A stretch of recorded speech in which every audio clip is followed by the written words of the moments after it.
Hello, fellow hopers. Let's start today with a question. Where do you get most of your news or information?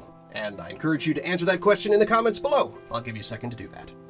Hello, my name is Micah Hallery, a former pastor, a current teacher, and a future YouTuber. I'm starting a series on how to get along with other people, because we seem to be living in a time of great division in our country, greater than I've seen in my life, to be sure. And some people have suggested that it's greater than any time up to the Civil War, which is a little unnerving if you think about it. So what are some things that we can do to get along better with each other?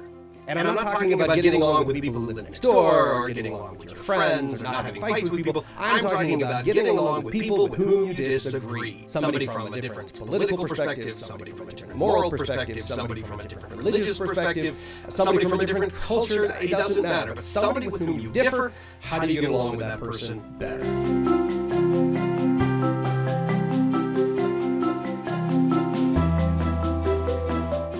Well, first of all, before we get into today's topic, I have to give you a little bit of background in the human brain. I know I talk about the brain a lot, but the brain is my favorite place to think, and it's the most complicated thing in existence on the earth right now. So I enjoy it. Let's talk about it. The human brain has this really unfortunate tendency to focus on negativity. Now, I know why it's there. It's a coping mechanism. It's a survival technique, but it can get really annoying when you're not being chased by a tiger. See, your brain focuses on negativity as opposed to positivity. So if a negative thing and a positive thing happens, you're going to remember the negative thing more clearly, you're going to think about the negative thing more often, and you're going to remember the negative thing for longer than the positive thing. And that sucks, because focusing on negative things isn't good for us. Now, if we're going to be eaten by a tiger, sure, that's fantastic. We want to remember, don't touch the hot stove. That's important stuff to remember. But after that, our negative experiences really aren't that important, and yet they still stand out in our mind, and we focus on them more easily than we do on positive things, which means if you're going to think positive thoughts, it's going to be more work. Now, businesses are motivated by money. No, I like money. And that makes perfect sense. I mean, that's what businesses are for. I remember hearing someone talking about how, corporations are evil and all they want is money. And I was sitting there going, yeah, you nailed it. That's exactly right. That's what they're for. They answer to stakeholders and shareholders and people that are expecting them to make money so that they can make money so that their retirement plan doesn't run out. Now, news is a business. And so news broadcasts are about making money. Now, you could say that there are many people out there that have other motives that are more natural, more better, more about humanity than just about money. But the truth is, without making money, they don't get to do any of it. So making money is still a priority. So if news is a business, then news is about making money. And in order to make money, people have to watch. And to get people to watch, it's a lot easier to get them to watch by negativity than positivity. And I don't think that this is some nefarious thing, like the news corporations are out there trying to make us negative people or divide the country, and I really don't think that's what's going on. It probably is in some cases, but rather I think it's just the natural outcome of the way our brain is set up and the way business is set up. And like all things that are good for you, it's more difficult to think healthy thoughts and happy thoughts than it is to think negative. Negative comes very easy, so it's an uphill battle. Now, you can work specifically on controlling your thoughts and having more positive thoughts and negative thoughts through things like mindfulness of your thoughts. You can do meditation, you can do self-talk, and a bunch of other things that are really good for your mental health. But you see, your thoughts are also guided by your conversations and your experiences in the moment. You can see this if you've ever had a very angry conversation with someone. You stay angry for a while because that conversation affects your mood. Now, see, news isn't a conversation.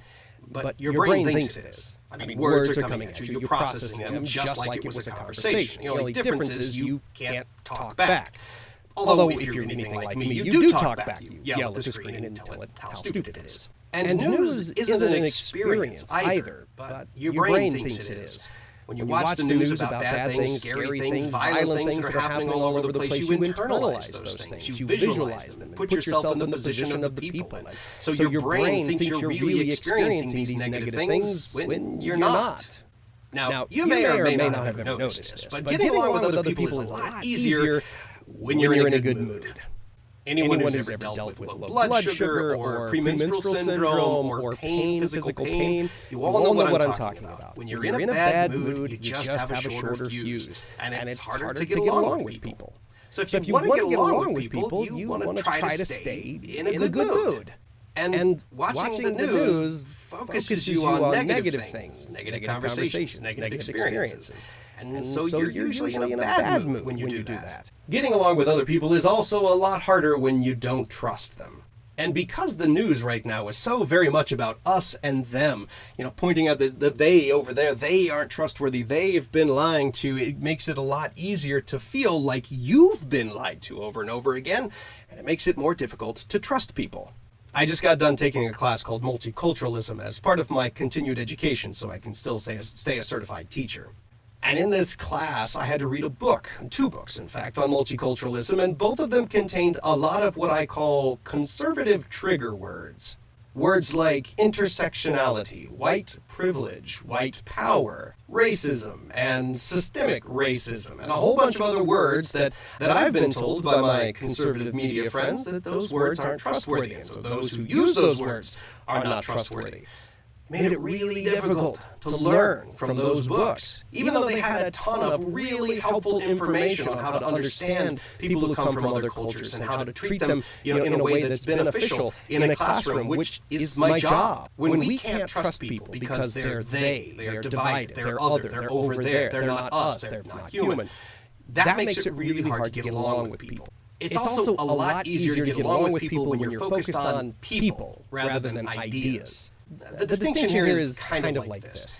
I have an opportunity to think about my opponent as a human being, as a person who has the same value as I do, as a person who has, needs and wants and desires and their own dreams for the future, their own weaknesses and soft spots. They're more like me than they are unlike me. But news isn't about people. I mean, they have what they call puff pieces that are human interest angles, but those are definitely the minority. The truth is, the news is really about ideas. And when you watch the news over and over again, you're thinking about ideas and not people. That makes it really hard to get along with people when you're busy thinking about ideas. It's a lot easier to objectify someone and say, you're not human because you're the representative of this idea. In fact, when the news talks about people, it's usually attacking them ad hominem or attacking their ideas, which dehumanizes them. I had a friend who was in the military, and he said that the reason the military uses a lot of racial slurs is because it's a great way to dehumanize the people you're about to kill. And it's a lot easier to kill something that's not human than something that is. So if you're dehumanizing people because you're considering them ideas, well, by golly, it's going to be a lot easier to not get along with them if it's a lot easier to kill them. Now, I'm not saying reject ideas altogether and just focus on people. Obviously, we have to have ideas, and we have to discuss ideas. I think that we need to be using our freedom of speech to discuss these ideas. We just have to remember that people are more important. So, what's the conclusion? What is a way that we can get along better with others? Well, consume less news. I don't think it's a coincidence that the division in our country started to increase about the time that social media started to increase. The more news we consume, the harder it is for us to get along with people. And there is so much news now. And what I think is so ironic is there's not any more news now. Nothing more is happening in today's world than 50 years ago. We just have the opportunity to talk about more of it. It's already been proven that news consumption can hurt your mental health. It develops fear, anxiety, anger issues. I mean, it's not good for you in large amounts. But should we get rid of it altogether? I don't think so. I think we need to be informed, especially in America, because we have to vote for our leaders and we need to be informed in order to do that. So here's 4 things that you can do that might help make watching the news a little safer for you. Number 1, keep everything in perspective. Remember that while you are watching the news, this is an isolated event somewhere. And even if they're talking about some big conspiracy, it's still a conspiracy of a handful of people. Just because you see news stories about awful things that happen all day, those awful things are still the rare occurrence. They're not the norm. And so when you watch the news, keep all of it in perspective. Number 2, keep God in mind at all times. Remember that He's king. I mean, we may have a president, we may be citizens of America, but the truth is, we're citizens of the kingdom of God. And whether we live or die on this earth, we get Christ in the end, and heaven, a perfect kingdom. So don't let it make you afraid. Number 3, remember that you can trust most people. we moved to an area that had a lot more poverty than the area that we were used to. And so with poverty, oftentimes comes crime. And a lot of people told me, oh, be careful in that town. It's not safe. You make sure you lock all your doors and keep all your, jewels hidden. I don't have any jewels, but you know what I'm saying. Take precautions you wouldn't take in the small town that you're from. We did that for a while. I still lock my house, so no, you can't just walk in and take my stuff. You don't want my stuff anyway. I don't have any good stuff. But I realized that I can still trust the vast majority of the people here, even the poor ones. Just because, poverty increases crime in an area doesn't mean that crime is increased to a great likelihood. I'm more likely to have, an injury where I broke my leg where it was no fault of anyone than to have someone break into my house, and yet I don't wander around thinking about whether or not my leg's going to get broken. So, keep all of that in perspective and remember that you can trust most people. And number 4, stay focused on people, not on ideas. Make sure that as you discuss ideas, you remember that the person you're talking to is a person.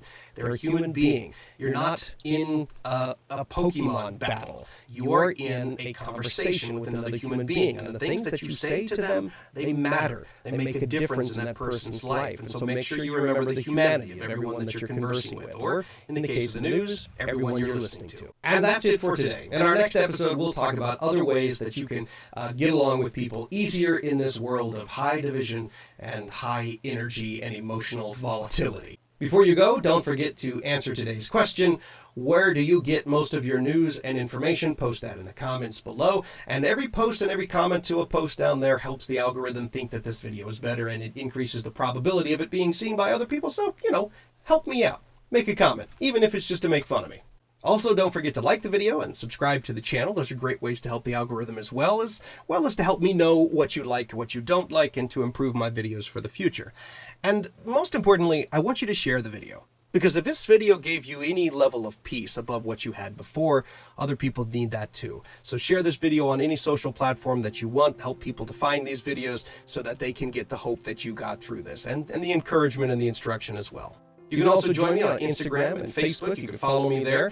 I encourage you to. You can also go to my website, Hope Beyond Hype. In fact, they're all just Hope Beyond Hype. But if you just want to go to Hope Beyond Hype on my website, that's hopebeyondhype.com, you can find links to all my social media there, and I hope you do. And for right now, that's your hope for today. We'll see you next time.